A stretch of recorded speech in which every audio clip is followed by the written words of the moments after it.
ఇది Thursday mini vlog.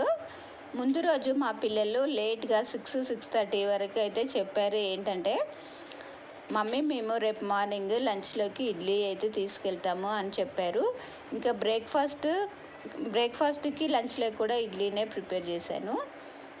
లేట్‌గా చెప్పడం వల్ల నేను కంగారుతో ఇడ్లీ రవ్వ వేసే బదులు ఉప్మా రవ్వ అయితే నానపెట్టాను.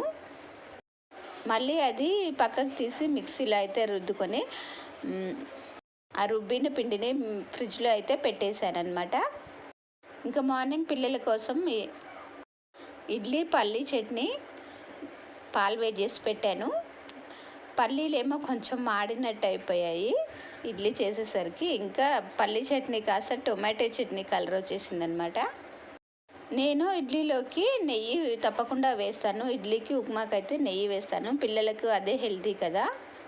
నెయ్యి లేకుండా ఆయిల్ వేస్తే వాళ్ళు అసలే తినరు. నెయ్యితో టేస్ట్ చాలా బాగుంటుంది కదా. పిల్లలు లంచ్ పెట్టేసుకొని బ్రేక్ఫాస్ట్ చేసుకొని పాలు తాగి స్కూల్కి అయితే బయలుదేరారు. వాళ్ళు వెళ్ళిన తర్వాత నేను టీ పెట్టుకొని తాగేసాను. తర్వాత అయితే బ్రేక్ఫాస్ట్ చేశాను. ఇంకా డిన్నర్కి వచ్చేసి రుబ్బుకున్న పిండి ఉంది కదా, ఉప్మా రవ్వది, అది పునుగుల్లాగా చేసుకొని డిన్నర్లో తినేసామన్నమాట. వీడియో నచ్చితే